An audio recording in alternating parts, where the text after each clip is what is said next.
L'expression pièce de Thucydide, qui est un concept issu de l'ouvrage de Graham Allison, qui est un politologue américain. Alors, ce concept fait référence à une théorie selon laquelle les tensions entre une puissance établie et une puissance montante peuvent souvent mener à un conflit militaire. Par analogie avec les événements décrits par l'historien grec Thucydide dans son ouvrage Histoire de la guerre du Péloponnèse, donc il met allusion à cette histoire pour expliquer aujourd'hui les événements mondiaux et il donne référence aujourd'hui les relations qui existent entre les États-Unis et la Chine. Mais nous allons en parler, mais avant de revenir sur cela, nous allons quand même revenir un peu en arrière pour expliquer la situation aujourd'hui. Et d'où vient cette explication d'un piège de Thucydide. Des rapports avaient déjà confirmé la Chine comme étant la première puissance économique mondiale depuis 2014. Pour la première fois depuis 1872, les États-Unis ne sont plus, en 2014, la première puissance économique mondiale. C'est ce qu'affirme l'étude du Fonds monétaire international qui place désormais la Chine en tête. Selon le FMI, la Chine, à parité de pouvoir d'achat, représente aujourd'hui 16,5% de l'économie mondiale, devant les 16,3% des États-Unis. À parité de pouvoir d'achat veut dire que le pouvoir d'achat d'une quantité donnée d'argent dépend du coût de la vie, c'est-à-dire du niveau général des prix, qui n'est pas le même d'un pays à l'autre. La parité de pouvoir d'achat permet d'estimer combien une devise peut acheter de biens et de services dans chacune des zones que l'on compare. Aux États-Unis, par exemple, $1 ne permet pas d'acheter grand-chose, alors que 7 yuan,6, l'équivalent chinois de $1, selon le taux de change, permettent d'acheter plus de choses en Chine. Écho avec Axel de Tarlet et un séisme. La Chine deviendrait dès cette année la première puissance économique mondiale devant les États-Unis. Il s'agit d'une estimation de la Banque mondiale qui se base sur les parités de pouvoir d'achat. Axel, expliquez-nous, qu'est-ce que ça veut dire? Alors, c'est simple, le PIB de la France, ce que nous produisons, c'est 2000 milliards d'euros. Et nous sommes devant le Brésil qui produit 1700 milliards d'euros. Maintenant, comme on le sait, le coût de la vie au Brésil est moins élevé. Avec 1 euro, vous pouvez déjeuner au Brésil. Donc vous voyez, 1 euro, ça a plus de valeur au Brésil. Eh bien, c'est ça le calcul en parité de pouvoir d'achat. On va réajuster le PIB en fonction du coût de la vie locale, car après tout, c'est ça qui compte. Est-ce que les gens peuvent dans un pays dignement manger et peuvent dignement se loger. Et Axel, c'est donc avec ce mode de calcul que la Chine, du coup, détrône les États-Unis. Exactement, un mode de calcul qui est très souvent retenu par les économistes, et c'est vrai. Alors si on calcule de façon brute, à l'ancienne, la Chine reste deuxième derrière les États-Unis, avec un PIB brut de 8 000 milliards, alors qu'aux États-Unis, c'est 16 000 milliards, le double. Mais comme le coût de la vie est bien moindre en Chine, eh bien, si on calcule en parité de pouvoir d'achat, ça y est, la Chine dépasse les États-Unis. Enfin, c'est l'annonce choc hier de la Banque mondiale qui estime que la Chine devrait, dès cette année, donc dès 2014, rafler aux États-Unis le titre de première puissance économique mondiale. Cette dernière décennie, des spécialistes ont affirmé qu'en 2025, la Chine sera la première puissance mondiale. Il y a d'autres aussi qui affirment cela d'ici 2030. D'après les estimations de certains organismes, comme la Banque mondiale ou le Centre de recherche économique et commercial, qui est un cabinet de conseil économique basé à Londres, au Royaume-Uni, il dit que la Chine pourrait devenir la première puissance économique mondiale d'ici 2028 à 2030. Donc voici l'article en question. Donc là, il explique que la Chine pourrait devenir une puissance mondiale d'ici. Il dit que d'après les estimations de certains organismes comme la Banque mondiale ou le Centre de recherche économique et commerciale, la Chine pourrait devenir la première puissance économique mondiale d'ici 2028 à 2030, à condition toutefois qu'elle maintienne un taux de croissance d'environ 5,5% par an. D'après aussi un think tank britannique, les États-Unis seront détrônés 5 ans plus tôt que ce qu'avaient annoncé des précédentes prévisions. À ces termes de récession, l'économie chinoise a répondu plus rapidement. Par exemple, ici, comme vous le voyez dans cet article, donc il explique que la Chine pourrait toujours devenir la première puissance mondiale d'ici 2028. Toujours dans le centre économique et commercial, il a déclaré qu'il s'attendait désormais à ce que la valeur de l'économie chinoise mesurée en dollars dépasse celle des États-Unis d'ici 2028. Par exemple, ici, la Chine devrait dépasser les États-Unis et devenir la première puissance économique mondiale d'ici 2028 selon un rapport. Il précise ici bien le centre de recherche économique et commerciale estime que cela se produira 5 ans plus tôt que prévu qu'il y a un an. Donc, comme nous le voyons toujours, je vais vous montrer aussi d'autres articles, quelques, pour que vous puissiez comprendre qu'est-ce que je vais expliquer plus tard. Nous avons aussi cet article publié dans The Guardian qui dit que la Chine est en train de dépasser les États-Unis en tant que puissance financière et économique. Et il précise ici en bas que malgré les chiffres de la Banque mondiale, les États-Unis restent loin devant la Chine dans la mesure qui compte. Donc il y a toujours des questions liées à cette puissance économique chinoise devant les États-Unis dans les années qui viennent. Nous avons aussi cet article publié dans Europe One, Intelligence artificielle, la Chine ambitionne de devenir la première puissance mondiale. Nous avons aussi cet article publié dans The Slate qui dit que malheureusement, il n'a pas affiché ici un écran. Alors, il dit que la Chine bientôt première puissance économique mondiale.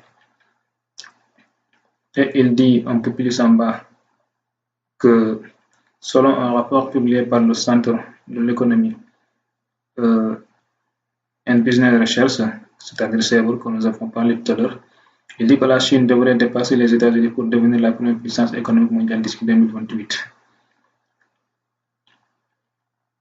Nous avons aussi cet article qui dit que la Chine pourrait ne pas dépasser les États-Unis en 2035. Alors, tout cela nous donne l'idée que la Chine est en train de dépasser les États-Unis. Et donc, l'ordre mondial est en train de basculer.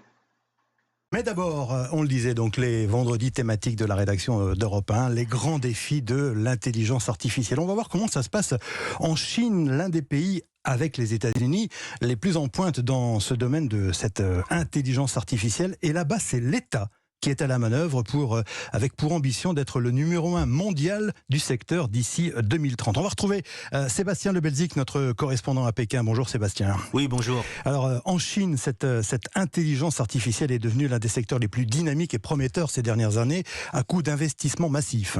Oui, le gouvernement chinois veut devenir le numéro 1 mondial de l'intelligence artificielle d'ici 2030. Cela inclut des investissements massifs dans la recherche et le développement. La Chine est déjà le deuxième plus grand marché de l'IA au monde, derrière les États-Unis, un marché qui pèse plus de 30 milliards de dollars, sans compter des subventions incroyables, plus de 150 milliards de dollars distribués à des startups. Le programme s'appelle Les Petits Géants. Ça crée ici un écosystème formidable qui va de la surveillance à la santé, la finance, les transports, ce que l'on appelle la Smart City, des villes intelligentes entièrement pilotées par l'intelligence artificielle. Écoutez Kai-Fu Lee, il est en quelque sorte l'un des gourous du secteur. Il dirige plusieurs entreprises à Pékin et pour lui, pas de doute, la Chine sera le numéro 1 mondial d'ici 2030. La raison pour laquelle je fais ces prédictions, c'est que j'étais en Chine, à regarder cette capacité incroyable à rattraper son retard dans le domaine des technologies. Ils sont tenaces, entreprenants, avec un écosystème puissant juste derrière la Silicon Valley et bien sûr un marché énorme de données. Et pour l'intelligence artificielle, les données sont essentielles. En l'espace de 20 ans, la Chine est passée de 7e à 2e puissance économique mondiale, derrière les États-Unis. Et d'ici 2030, elle devrait se hisser à la première place, selon la Banque mondiale. C'est en tout cas l'ambition du président chinois Xi Jinping, arrivé au pouvoir en 2012, une ambition qui inquiète Washington. Beaucoup de prévisions confirment que la Chine deviendra la première puissance mondiale d'ici 2030 et cela signifie qu'il y aura des bouleversements majeurs dans les années qui viennent.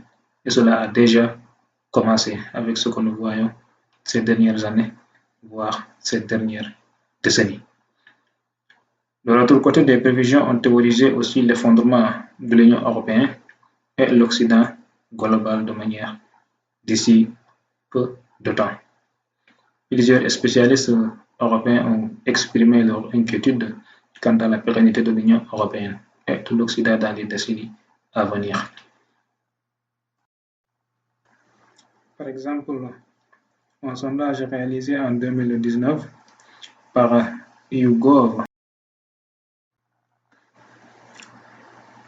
a révélé que plus de la moitié des Européens pensent que l'Union européenne pourrait disparaître dans les 10 à 20 ans prochaines années. Et, comme vous le voyez ici, un sondage qui ne va pas rassurer les partisans de l'Union européenne. Selon un sondage réalisé par YouGov, plus de la moitié des Européens pensent que l'organisation pourrait disparaître dans les 10 à 20 ans prochains. Et il explique ici en donnant des précisions des chiffres. Et donc, cela montre les problèmes qui existent aujourd'hui dans l'Union européenne. Et même les autorités l'affirment maintenant. Par exemple, ici, le premier ministre slovaque, Fico, a prédit l'effondrement de l'Union européenne en 2025. Il dit ici l'Union européenne pourrait se désintégrer complètement d'ici 6 mois. C'est ce qu'a déclaré le premier ministre slovaque, Robert Fico. Et il retrace ici ses propos. De plus, en 2024, Mario Draghi a établi un rapport sur la compétitivité européenne, mettant en lumière les fragilités importantes de l'Union européenne, comme nous le voyons dans cet article publié dans Le Monde. Compétitivité, agir contre le décrochage européen. Donc ici, l'article évoque une crise existentielle nécessitant une réaction rapide pour éviter la perte de niveau de vie et de souveraineté européenne. Il explique que depuis 20 ans, l'Europe accuse un retard croissant sur les États-Unis et la Chine en matière de revenus, d'innovation et de productivité. Et alors, le rapport projette qu'à son rythme actuel, l'Europe perdra 10 millions d'actifs par an d'ici 2040 et restera finalement stagnant. Donc, toujours dans les prévisions, dans cet article publié le 6 janvier 2025, comme vous le voyez ici en bas, sur Business Bourse. Alors, François Asselineau compare l'Union européenne à une nouvelle URSS. La qualificative de centralisatrice et d'inefficacité.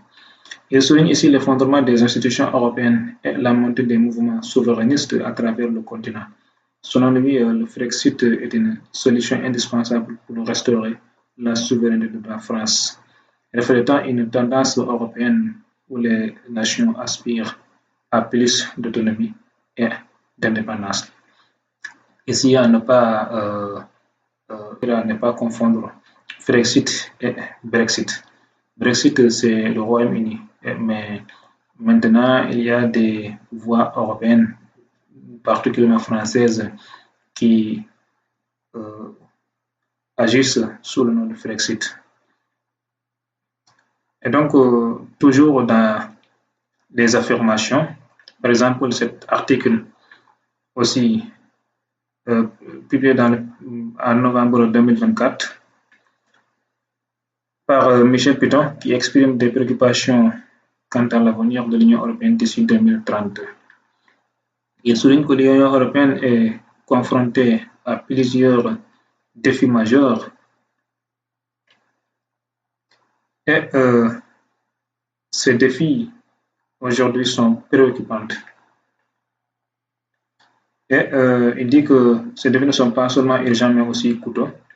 Par exemple, rattraper le retard de compétitivité de l'Europe nécessiterait un investissement annuel de 800 milliards de dollars, d'euros autant pour moi, pendant 10 ans.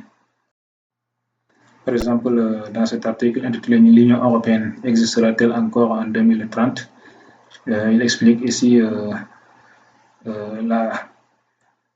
les préoccupations et les investissements de l'Union européenne en question ici. Voilà. Il dit ici. Alors, il dit rattraper le retard européen de compétitivité exigerait un effort financier considérable, 800 milliards d'euros par an pendant 10 ans, dont 150 au moins à prélever sur l'argent commun. Suivant les calculs du financier Mario Draghi, incorporer l'Ukraine imposerait des dépenses si le budget de l'Union tel qu'il a été organisé depuis l'origine serait durablement déséquilibré, affirment les experts d'un institut hollandais. Lutter contre le réchauffement climatique va engloutir au moins 30% des ressources communautaires, disent les spécialistes de l'administration bruxelloise. Donc vous voyez bien, tout cela montre la fragilité des institutions européennes à ce moment. Tous ces articles que nous avons cités ici, et comprenez que nous avons juste pris quelques exemples qui prédisent la chute de l'Union européenne.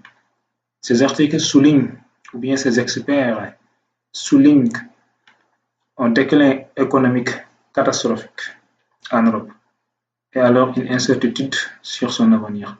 Donc l'Union européenne pourrait effectivement s'effondrer d'ici quelque temps. Et il y a aujourd'hui des voix qui se lèvent pour même cette désintégration, pour ne pas dire cet éclatement de l'Union européenne. Par exemple, il y a des leaders d'opinion européenne, notamment en France, comme nous l'avons vu tout à l'heure, François Asselineau, mais il y a aussi des mouvements et des manifestations qui se déroulent parfois en Europe pour exiger l'éclatement de cette union qui fragilise de plus l'Union européenne.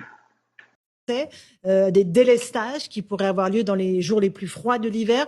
Qu'est-ce que ça dit de notre France, de notre pays, 7e puissance mondiale?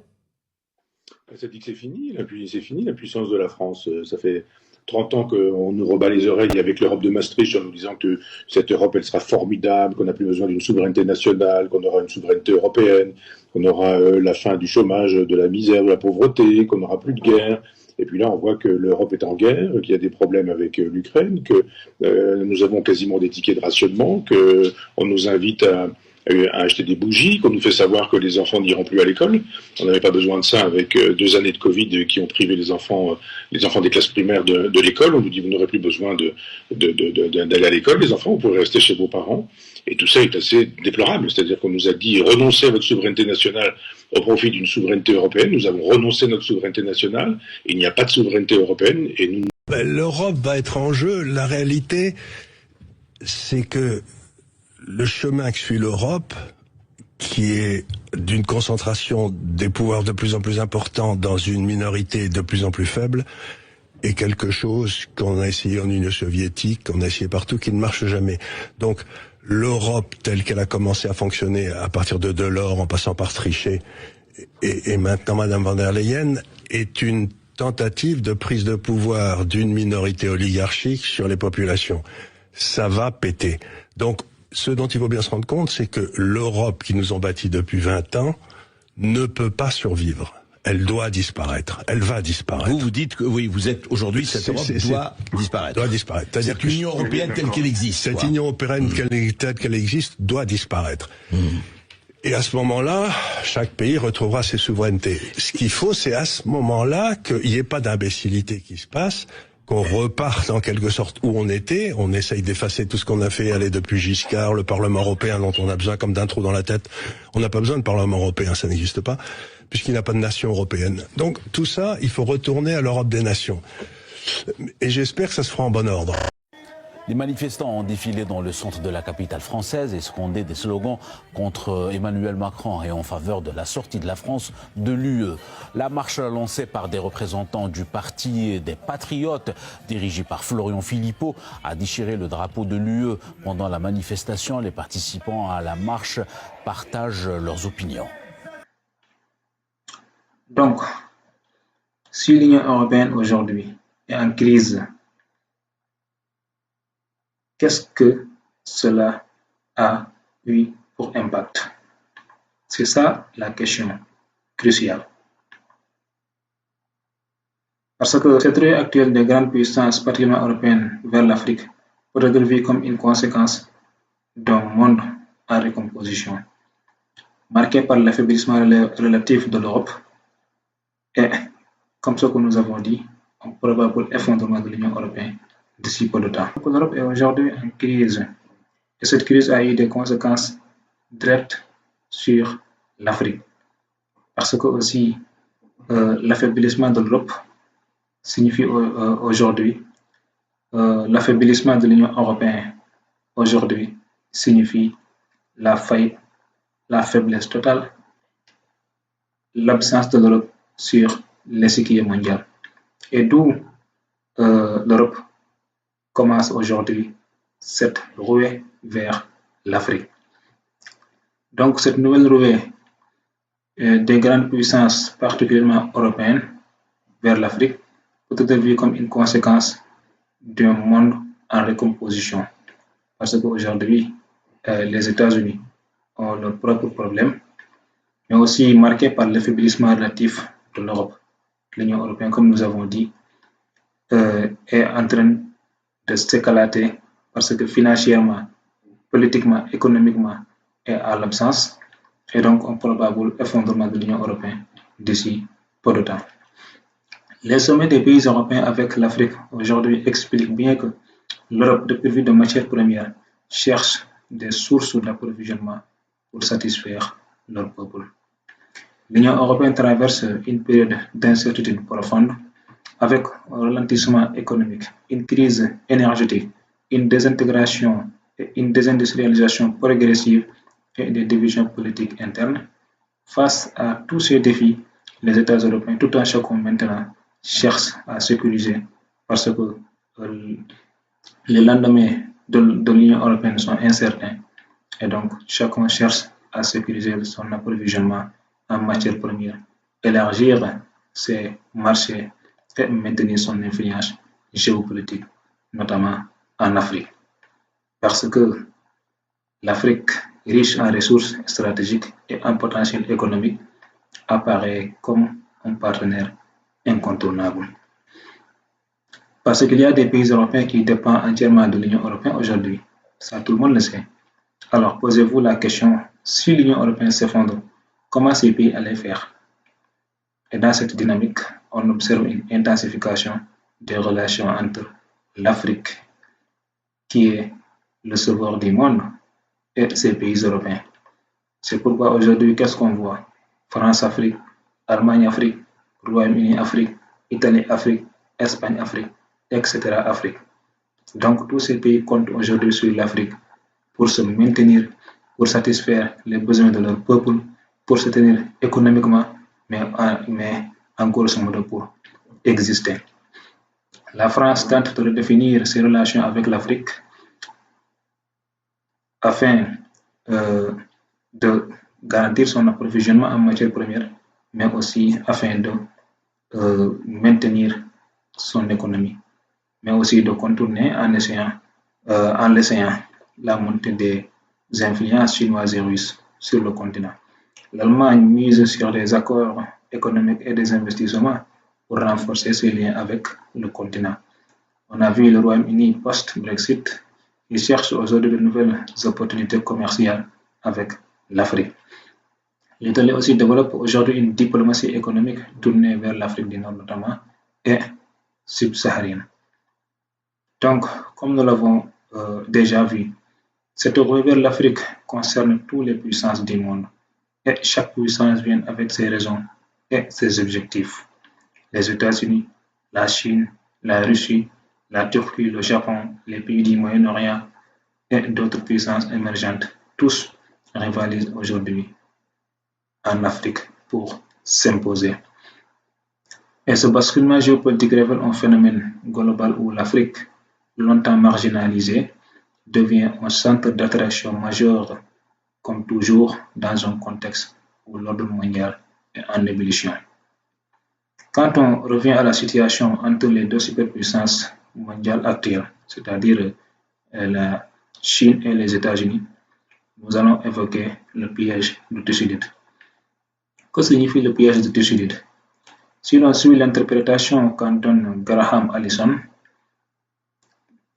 une puissance hégémonique ne pourrait accepter de perdre sa primauté militaire, économique ou idéologique face à un nouveau venu et préférerait s'engager dans une guerre présomptive contre lui.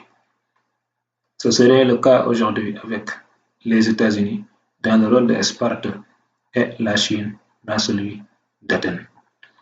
Et donc par rapport à cette rivalité qui va devenir structurelle, qui sera l'agenda majeur sur les questions géopolitiques dans les années qui viennent, on parle souvent du piège de Thucydide.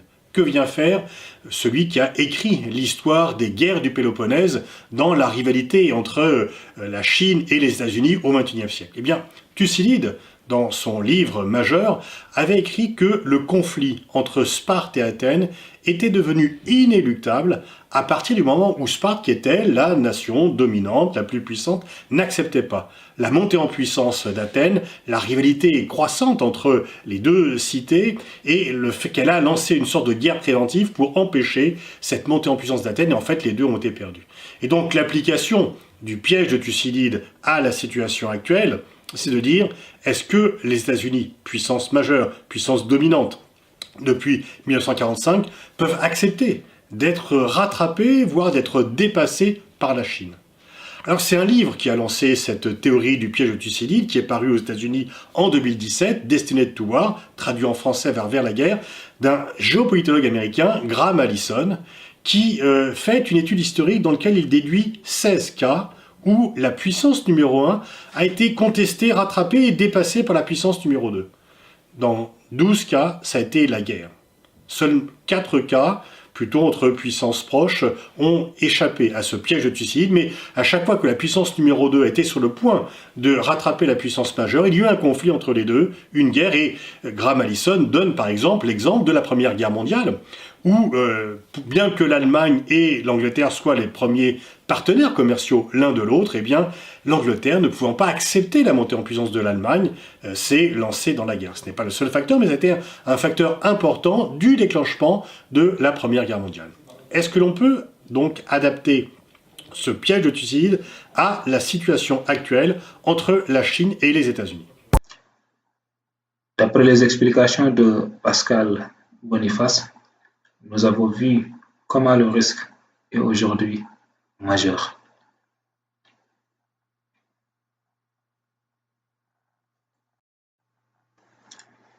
Il dit que dans son ouvrage La guerre de Péloponnèse, Thucydide analyse les causes de la guerre entre Athènes, qui était à l'époque la puissance montante, et Sparte, la puissance établie, et conclut que le principal moteur de la guerre était qu'Athènes, après les guerres médiques, avait renforcé sa puissance grâce à la Ligue de Délose et transformé progressivement en un véritable empire maritime et donc empire mondial.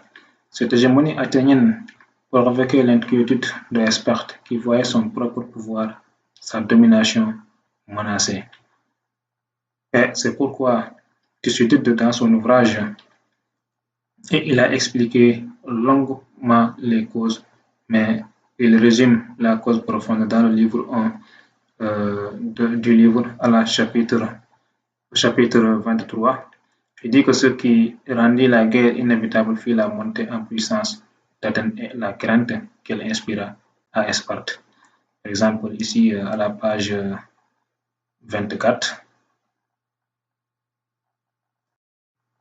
Donc il le dit ici. Il dit le véritable motif, suivant moi, celui sur lequel cependant on gardait le plus profond silence, c'est-à-dire l'enjeu que personne ne parlait, fut le développement de la puissance athénienne. Donc, malgré toutes les causes qui avaient été évoquées à l'époque, la plupart de ces causes n'étaient que des prétextes. Mais l'enjeu fondamental, la cause, la racine du conflit entre l'Athènes et Sparte, c'était bien évidemment le développement de la puissance athénienne.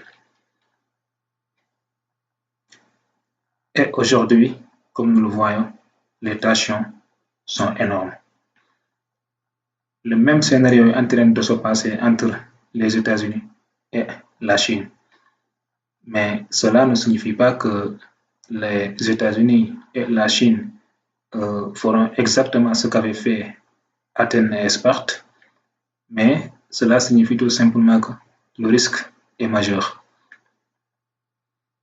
La question fondamentale de l'ordre mondial aujourd'hui est de savoir si la Chine et les États-Unis peuvent échapper au piège de Thucydide. La métaphore de l'historien grec nous rappelle les dangers qui guettent une puissance émergente rivalisant avec une puissance dominante, comme Athènes a défié Sparte dans la Grèce antique, ou même comme l'Allemagne a défié la Grande-Bretagne il y a un siècle, comme nous l'avons expliqué dans la première vidéo. Donc la plupart de ces luttes se sont mal terminées, souvent pour les deux nations, a conclu une équipe du Harvard, le Centre Belfer pour la science et les affaires internationales.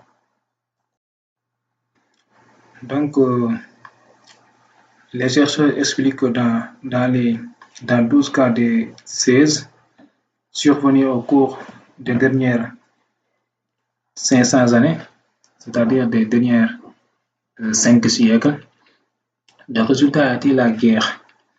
Lorsque les parties ont évité la guerre, cela a nécessité des ajustements d'attitude et d'actions considérables et douloureux, non seulement de la part du challenge, mais aussi de la part de la partie contestée.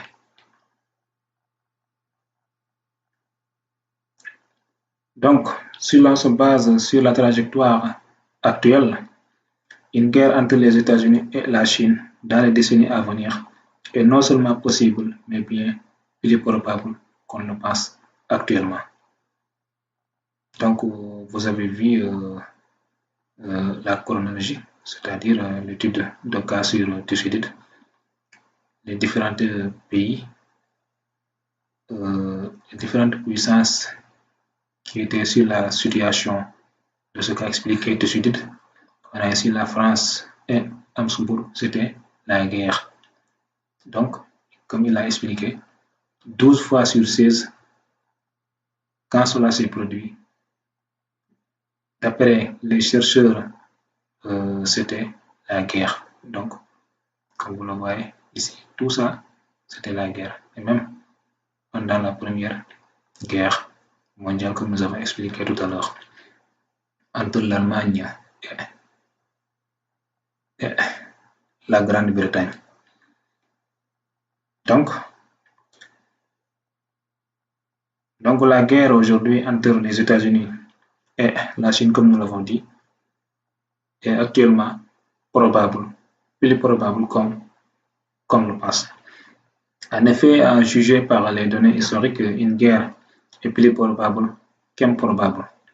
De plus, les sous-estimations et les malentendus actuels des risques inhérents à la relation sino-américaine contribuent grandement à ces risques.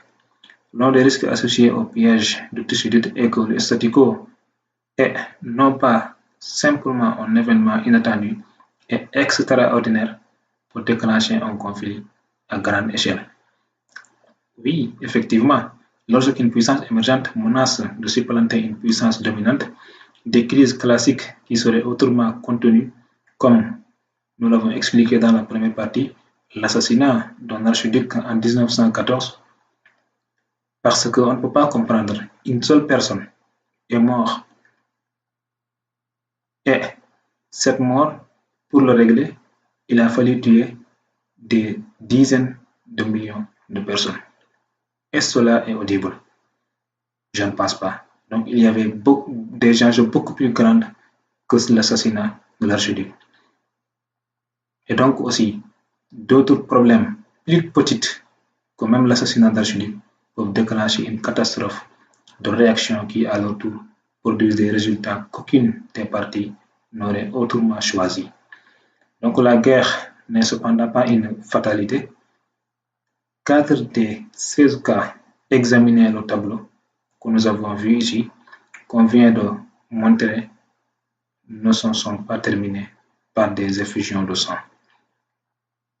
Elle est pour le moment économique, mais elle finira au fur et à mesure à une guerre militaire. Et si la manière de faire entre les deux superpuissances ne se réforme pas, cela aboutira forcément. Et aujourd'hui, on est dans quelle position? Dans quelle situation? Soit les États-Unis vont accepter la Chine comme étant la première puissance mondiale, soit ils vont faire la guerre pour l'en empêcher. Et moi, je pense que cette dernière option est beaucoup plus probable quand on se réfère sur les déclarations et les prétextes fallacieux que les autorités de la Maison-Blanche affirment toujours. Par exemple, nous avons ici Marco Rubio, qui est le nouveau secrétaire d'État des États-Unis. Donc, cette information, je l'ai prise dans InvestigActu. Il dit que nous devons montrer à Pékin que le prix à payer pour la Chine d'une invasion de Taïwan sera trop élevé. Le renforcement des moyens de défense de Taïwan est le seul moyen permettant d'éviter une intervention militaire cyclique. Donc, où est les États-Unis? Où est Taïwan? Donc, les États-Unis ne défendent pas Taïwan parce que elles veulent instaurer la démocratie, mais c'est parce que l'enjeu principal qui est de contrôler la technologie est important donc pour les États-Unis pour dominer la Chine ou bien pour renverser cette domination de la Chine qu'est en train de faire. Et Taïwan joue un rôle essentiel sur cet développement technologique, notamment les semi-conducteurs qu'on nous parle. Après cette déclaration du secrétaire Marco Rubio, voici la réponse de la Chine à travers le porte-parole du ministère chinois des Affaires étrangères. Donc, Mao Ming, il dit que nous sommes fermement opposés à ce que les États-Unis utilisent la loi d'autorisation de la défense nationale pour faire passer des contenus négatifs liés à la Chine. Taïwan appartient à la Chine. La question de Taïwan est une affaire purement interne à la Chine. La partie américaine devrait respecter le principe d'une seule Chine que reconnaît les Nations Unies. Cesser de jouer la carte de Taïwan, cesser d'utiliser Taïwan pour contenir la Chine et cesser les contacts militaires avec Taïwan afin de ne pas nuire davantage les relations sino-américaines. Et avant cela, regardez ce qu'avait déclaré ce sénateur dans le Sénat américain. Il dit que l'échec, le sénateur en question s'appelle Jim Rich, c'est un sénateur républicain. Donc il dit que l'échec de l'administration sortante pour repousser l'agression de la Chine signifie que la Chine défie l'Amérique partout, de l'Afrique à notre hémisphère ouest. Il dit bien de l'Afrique à notre hémisphère ouest. Donc les États-Unis utilisent toujours des prétextes, mais l'enjeu fondamental pour eux, c'est bien la domination mondiale. La Chine est en train de prendre leur place et cela ne les plaise pas et ils vont faire le tour pour continuer à être la première puissance mondiale ou bien attaquer la Chine et créer une méga guerre qui va bouleverser le monde à jamais.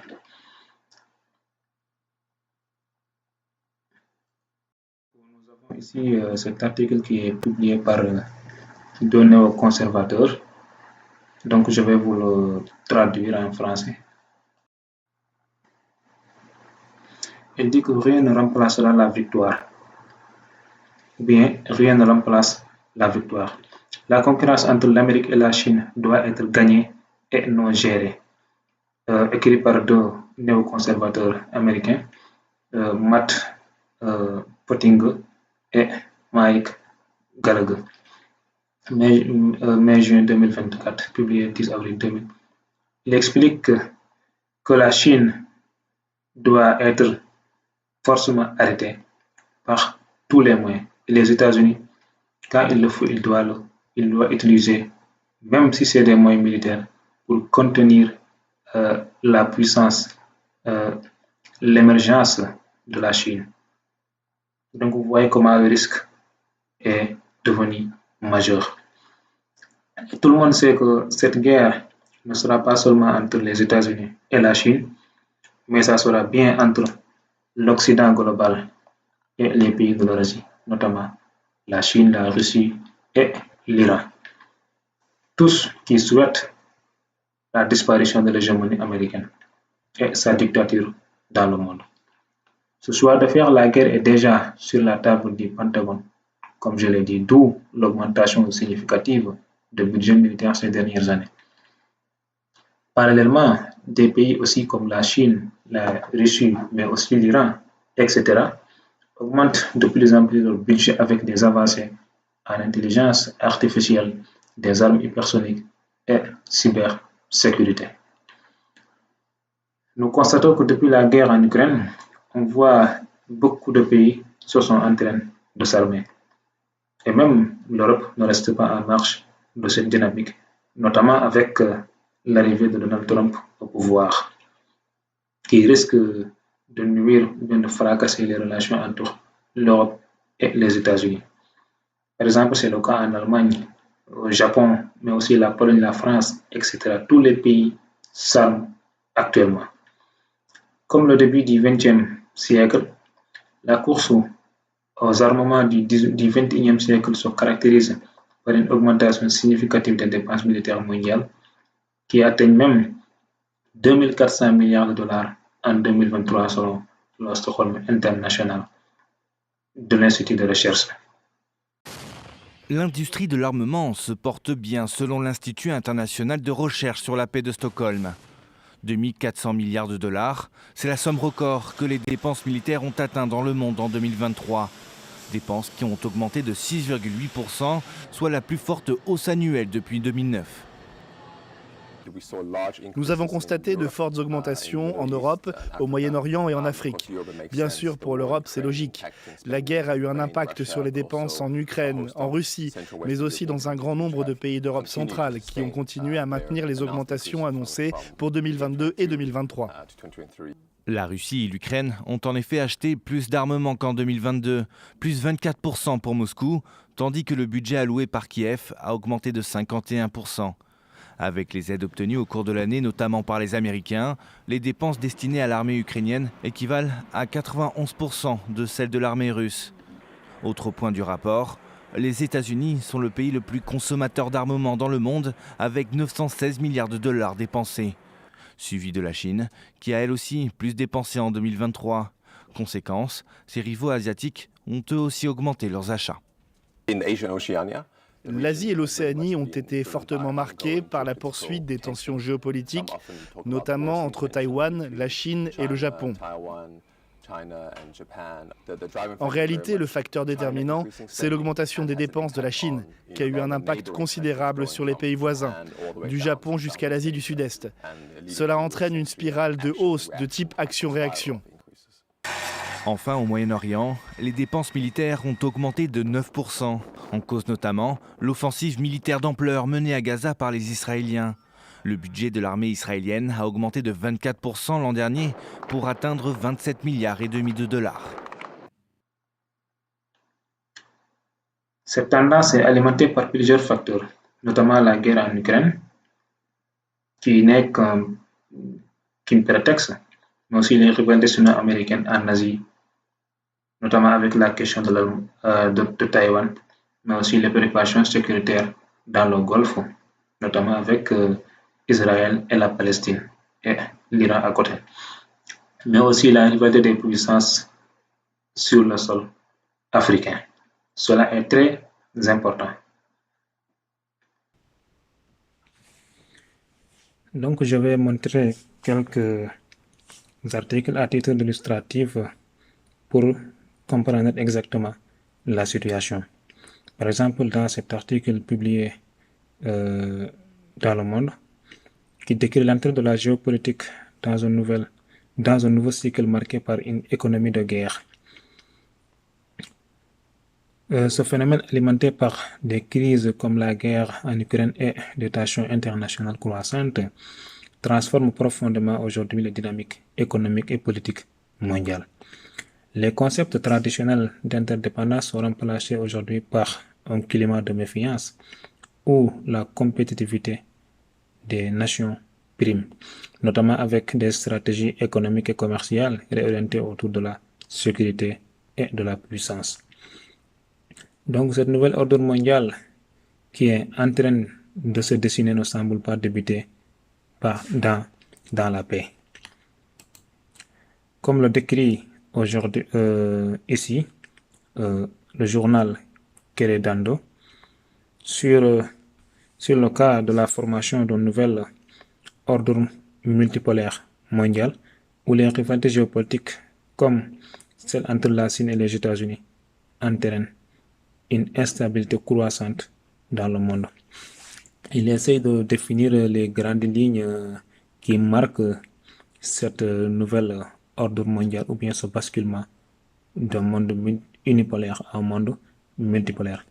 Comme il a dit ici dans ces grandes lignes, une nouvelle ordre mondial multipolaire ouvrira la voie à davantage de conflits et sera plus chaotique, ébranlant la sécurité et la stabilité mondiale.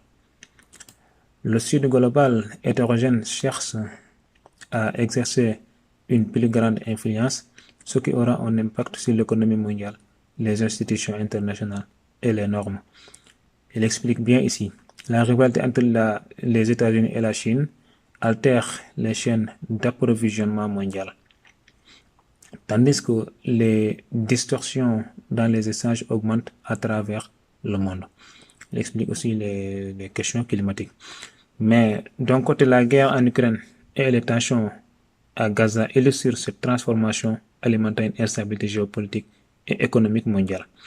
On a de l'autre côté le Sud global cherche à accroître son influence et cela déstabilise très bien davantage l'ordre économique et politique mondial.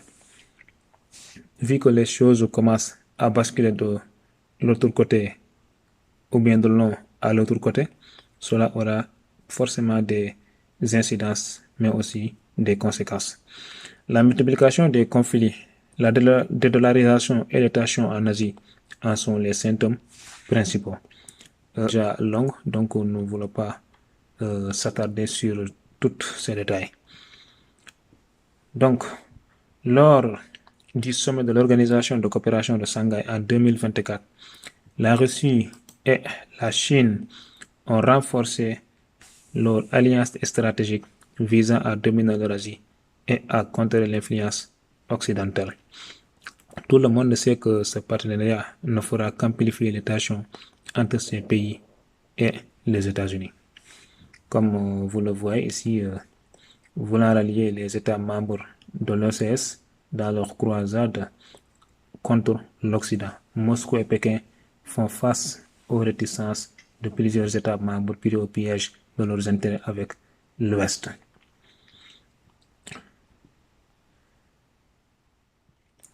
De l'autre côté, nous avons aussi le rapprochement stratégique entre la Russie et l'Iran. Et nous avons vu ces dernières années que le rapprochement stratégique entre la Russie et l'Iran forme un nouvel axe destiné à défier l'Occident. Comme vous le voyez ici, entre la Russie et l'Iran, une voie ferrée et un nouvel axe contre l'Occident. Vous voyez encore cet article, publié toujours dans Queredando, qui explique toujours la question des préoccupations considérées sur le nouvel ordre mondial. Donc, avec les rivalités et les méfiances entre puissances au cours des dernières années en Afrique et ailleurs, les exercices militaires et les scénarios de guerre entre les grandes puissances se sont intensifiés. et reflétant l'épée de Damoclès qui frappe sur nous et sur le monde en ce moment. On marque la multiplication des alliances stratégiques, bloc occidental sous influence américaine, mais aussi la coalition eurasiatique, notamment pour ne pas dire sud global, menée par la Chine, la Russie et l'Iran. Et toutes multiplient les exercices militaires aujourd'hui pour se dissuader les uns contre les autres. Alors, tout le monde va se demander qu'est-ce qui se passe. Donc, cette nouvelle ordre mondial qui est en train de basculer d'un monde unipolaire à un monde multipolaire court aujourd'hui, ou bien entraîne aujourd'hui dans le monde dans des préoccupations et dans des situations incertaines. Nous avons cet article qui analyse des potentiels déclencheurs d'une guerre et des scénarios possibles d'un conflit mondial impliquant les grandes puissances. Comme vous le voyez ici, les scénarios de la Troisième Guerre mondiale en 2025, rédigé par la rédaction le samedi 14 décembre 2024. Donc il explique les différentes possibilités qui peuvent nous mener à une Troisième Guerre mondiale. Donc sur ces scénarios, il a donné des pistes, notamment les questions de l'Asie-Pacifique, notamment entre la Chine et les États-Unis, sur le cas de Taïwan, comme il l'a dit ici. Une tentative chinoise de reprendre Taïwan par la force pourrait entraîner une riposte occidentale, c'est-à-dire américaine, déclenchant une guerre mondiale. Il a aussi évoqué la rivalité russo-otanienne, parce que cette guerre n'est pas la Russie contre l'Ukraine, mais c'est bien la Russie contre l'OTAN. Et donc, comme il l'a bien expliqué ici. L'autre chose aussi, c'est le Moyen-Orient, notamment avec les questions de la bande de Gaza, mais aussi les questions du nucléaire iranien, ce qui toujours pourrait nous mener à une Troisième Guerre mondiale. En septembre 2024, la Russie a mené ses manœuvres navales annuelles en collaboration avec plusieurs navires chinoises. Donc la Russie a mené un exercice militaire illustrant le renforcement des liens militaires entre les deux nations, mais en dissuadant en même temps l'OTAN, parce que dans ces instants même, la Russie est en guerre contre l'OTAN. Donc ils ont déployé 90 000 hommes, 400 navires, 120 avions et hélicoptères, etc. La Russie a lancé des exercices navals conjoints avec la Chine, c'est ce qu'a annoncé le président russe Vladimir Poutine. Selon lui, ces exercices visent à vérifier le niveau de préparation au combat de la Russie et à renforcer la coopération militaire avec ses alliés. Le dirigeant russe reproche aux États-Unis de perturber l'équilibre des forces dans la région Asie-Pacifique. Фактически США провоцируют гонку вооружений, не считаясь с безопасностью своих европейских и азиатских союзников. Формируют предпосылки для опасной кризисной ситуации в Европе и в Азиатско-Тихоокеанском регионе. Хочу подчеркнуть, Россия должна быть готова к любому развитию обстановки. Ces exercices navals sont les plus importants de ce type depuis 3 décennies. Ils se dérouleront dans les océans Pacifique et Arctique, en mer Méditerranée, en mer Caspienne et en mer Baltique. Ils mobilisent plus de 90 000 soldats, plus de 400 navires en mer et 120 avions et hélicoptères. L'OTAN aussi a mené le plus grand exercice militaire de son histoire, qu'il intitule Stand Fast Defend 2024, pour répondre selon eux aux menaces et aux provocations de la Russie. Donc, en réponse de cet exercice militaire de la Russie et la Chine, Donc l'OTAN a déployé aussi plus de 90 000 soldats et 1100 véhicules de combat pour mener cet exercice. Durant 4 mois, les Alliés ont montré qu'ils étaient capables de déployer des troupes rapidement depuis les 2 rives de l'Atlantique dans toute l'Alliance. L'OTAN n'avait pas procédé à de telles manœuvres depuis 1988. L'Alliance Atlantique vient d'annoncer la mobilisation de 90 000 soldats pour un exercice militaire d'ampleur. Une opération qui impliquera aussi une 50aine de navires de guerre, 80 avions et 1100 véhicules de combat. L'opération Steadfast Defender 24 sera une démonstration claire de notre unité, de notre force et de notre détermination à nous protéger les uns les autres, à protéger bien sûr nos valeurs et l'ordre international. L'exercice aura lieu de l'Atlantique jusqu'au flanc est de l'OTAN et simulera une guerre contre un adversaire de taille comparable. Il est bien sûr question de la Russie, à laquelle les Alliés envoient un message. C'était aussi effectivement un signal envoyé après bientôt 2 ans de guerre, de montrer que la détermination de l'OTAN reste entière, détermination pour protéger bien sûr les pays membres de l'Alliance Atlantique, mais de montrer à Moscou qu'il n'est pas question que Moscou s'engage dans une aventure militaire, notamment à l'égard par exemple des pays baltes, de la Finlande ou voire de la Pologne. L'exercice militaire devrait commencer dès la semaine prochaine et se terminer en mai prochain. De quoi rassurer peut-être Volodymyr Zelensky quant au soutien continu de l'Occident. Depuis le forum économique de Davos mardi dernier, le président ukrainien avait appelé à de nouvelles aides militaires et financières. Nous avons aussi la Chine et la Biélorussie qui ont débuté le mois de juillet dernier, c'est-à-dire le 10 juillet 2024, des exercices militaires conjoints durant plusieurs jours. Et ces manœuvres se déroulent à quelques kilomètres seulement de la frontière polonaise. Et je rappelle que la Pologne fait partie de l'OTAN d'aujourd'hui. Ce qui était considéré par la Pologne et l'OTAN comme des provocations, non seulement de la part de la Biélorussie, mais aussi de la part de la Chine qui est un allié de Vladimir Poutine, c'est-à-dire la Russie. La limite orientale de l'Union européenne et de l'OTAN. 400 km de frontière entre la Pologne et la Biélorussie, alliée de Moscou, où les tensions s'intensifient. Depuis lundi, Minsk a entamé des exercices militaires conjoints avec la Chine, dans un camp d'entraînement près de la ville biélorusse de Brest, à seulement quelques kilomètres de la frontière polonaise. Les événements se déroulant dans le monde sont préoccupants. La situation est inquiétante. Par conséquent, nous allons nous entraîner à de nouvelles méthodes de manœuvres tactiques. Des manœuvres qui font suite à la visite en Chine lundi du ministre biélorusse des Affaires étrangères et qui surviennent alors que les membres de l'OTAN sont réunis en sommet à Washington. En réaction, la Pologne dénonce mercredi les provocations incessantes de son voisin biélorusse et dit se préparer à un conflit à grande échelle.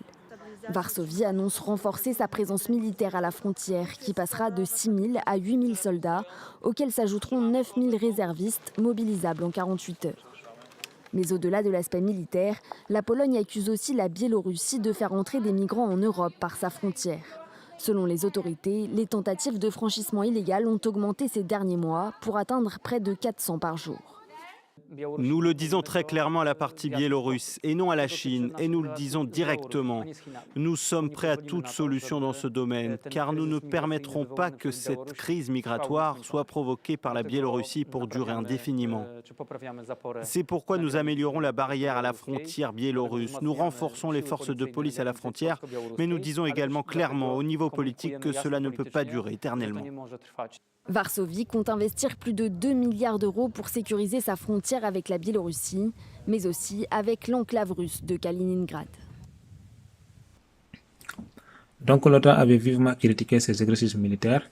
C'est pourquoi le lendemain, jeudi 11 juillet, dans son communiqué final, au terme de son 75e sommet, l'Alliance réunie à Washington s'est inquiétée du soutien apporté par Pékin à Moscou en guerre contre l'Ukraine et du rapprochement avec la Biélorussie. L'Occident se résigne au retour de la guerre froide, non sans des dissensions. Voilà résumé en quelques mots le sentiment au sortir du sommet de l'OTAN à Washington, destiné au départ à rassurer l'Ukraine qu'un soutien, notamment américain, serait bien garanti, même en cas de retour au pouvoir en novembre de Donald Trump. Cette rencontre débouche également sur une mise en garde sans précédent adressée à la Chine. Écoutez le secrétaire général de l'Alliance, Jens Stoltenberg. La Chine joue un rôle déterminant dans la guerre menée par la Russie contre l'Ukraine. Le soutien de la Chine accroît la menace que la Russie fait peser sur la sécurité euro-atlantique. Les alliés ont clairement indiqué que la Chine ne peut rendre possible la poursuite de la plus grande guerre que l'Europe ait connue dans son histoire récente, sans que cela nuise à ses intérêts et à sa réputation. Dans son article intitulé « Pourquoi les grandes puissances se font la guerre ?» Alors,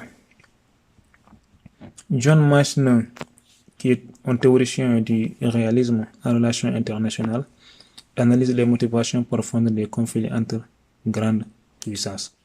Il souligne que contrairement aux discours occidentaux prônant l'exportation de la démocratie libérale, les États agissent principalement selon des considérations stratégiques pour assurer leur sécurité et leur position sur l'échiquier mondial. Toujours, il explique dans son article que la guerre devient un outil parmi d'autres pour consolider leur position stratégique, c'est-à-dire les puissances. Toujours dans son article, l'article est trop long, c'est pourquoi j'essaye de le résumer. Après, vous pouvez le télécharger et le lire. Il dit que cette perspective réaliste offre une grille de lecture pour comprendre les tensions actuelles, notamment entre les États-Unis, la Russie et la Chine. Donc, pour comprendre aujourd'hui exactement ce qu'il dit dans son article, vous pouvez consulter ce que Michel Collin, le journaliste d'investigation belge, appelle les 5 principes de propagande de guerre. Comme vous le voyez ici, vous pouvez le voir sur YouTube.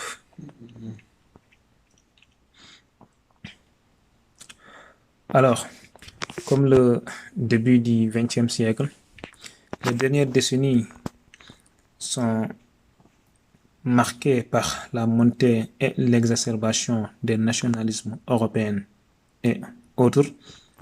Ces rivalités intenses entre les grandes puissances d'une part et du racisme d'autre part ont ravivé aujourd'hui la montée des nationalismes.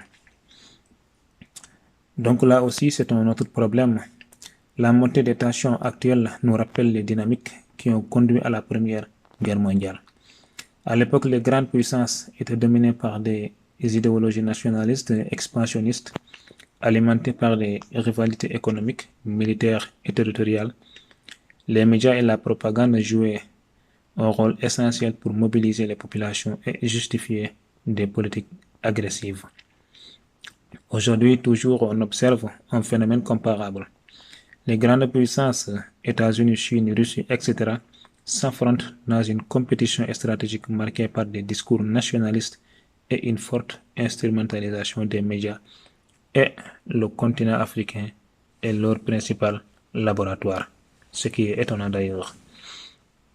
La remontée accélérée des dépenses militaires, le réarmement et la course aux armements et à l'innovation technologique à la matière sont l'une des manifestations les plus inquiétantes de ce repli national et de la dimension belliciste qu'il comporte inéluctablement. C'est le dernier exemple en date en Europe d'une coalition incluant l'extrême droite. La Finlande a présenté ce vendredi son nouveau gouvernement incluant les conservateurs et un parti anti-immigration arrivé deuxième aux législatives. L'extrême droite, mais aussi les partis radicaux de gauche, s'imposent de plus en plus dans le débat politique au détriment des partis centristes. Dans une Europe fracturée par les clivages politiques qui opposent pro- et anti-européens, pro- et anti-immigration ou encore conservateurs contre progressistes, le centre est de plus en plus concurrencé. Le centrisme, c'est la recherche d'un consensus. Et à partir du moment où il y a clivage, et les clivages se développent effectivement beaucoup plus par le biais des réseaux sociaux, à partir du moment où il y a des clivages très forts, très durs dans la société, vous avez un affaiblissement du centrisme. Avec des réseaux sociaux qui se sont presque substitués aux corps intermédiaires, l'épisode des Gilets jaunes en France en est un exemple, l'électorat s'est détourné des partis traditionnels, cédant au discours populiste. Ce n'est pas seulement qu'un phénomène politique, la montée des extrémismes. C'est aussi des phénomènes sociaux. Avant, vous aviez des partis politiques, des syndicats, des structures qui encadraient, en quelque sorte, qui avaient, si vous voulez, pour fonction l'encadrement. Maintenant, ces partis politiques dits classiques se sont effondrés. Mais si les partis traditionnels sont en difficulté, leurs idées progressistes et consensuelles semblent être reprises par les partis populistes dès lors qu'ils sont aux portes du pouvoir, comme le revirement de Marine Le Pen sur l'Europe, ou déjà installés comme Giorgia Meloni et sa position sur l'OTAN et la Russie. On peut avoir des discours protestataires, on peut avoir des formes de populisme, mais lorsqu'on arrive aux affaires, et si on veut y rester, on se met à cultiver ce que l'on aurait appelé dans le temps un discours centriste. Les partis centristes ont perdu leur fonction dans le contexte actuel, puisque leurs idées ont été adoptées. Reste à savoir si le Parlement européen, bastion du centrisme, résistera aux assauts des partis populistes lors des européennes de juin 2024. Aujourd'hui, les politiques nationalistes dominent les grandes puissances avec des propagandes médiatiques, comme le cas ici la Chine qui s'appuie sur l'idée du rêve chinois pour renforcer son identité nationale et justifier son expansion en mer de la Chine méridionale, mais aussi pour préparer son peuple à une éventuelle guerre entre la Chine et les États-Unis. La race chinoise ne peut pas être humiliée. Luttons, luttons, luttons jusqu'au bout. La guerre sino-américaine est inévitable. Elle est dans la logique de... La Russie aussi, à l'occurrence de Vladimir Poutine, qui invoque la grandeur de l'URSS, selon les Occidentaux, parce qu'il y a d'autres qui ne voient pas cela, et de l'Empire russe pour légitimer ses interventions en Ukraine.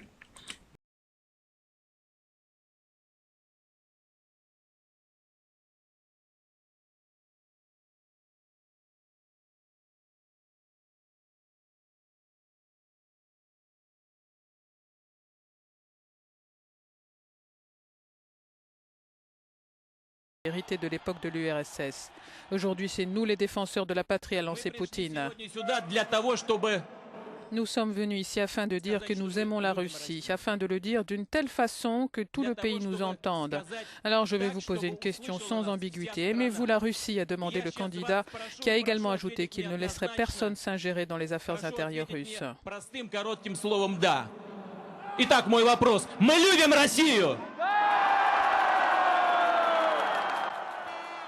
Mais je ne vais pas m'attarder là. Il y a des raisons très précises et des enjeux qui expliquent aujourd'hui cette guerre entre les États-Unis,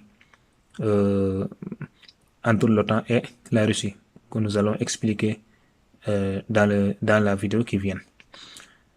Ici aussi, nous avons vu la Turquie, l'Iran qui utilisent aujourd'hui les références aux empires ottomans et perses pour renforcer leur influence géopolitique mais aussi diplomatique.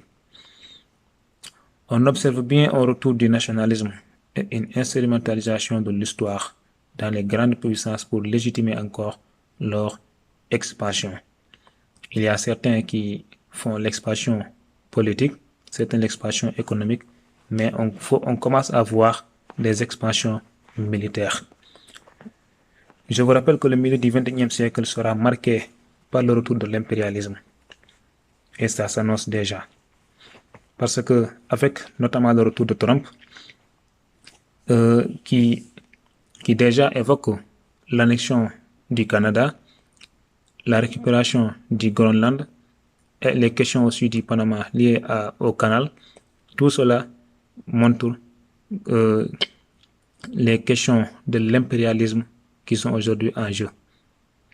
Et donc, vous voyez aussi la Russie qui grignote des territoires ukrainiens, mais aussi qui essaye de contrôler les pays de l'Europe de l'Est.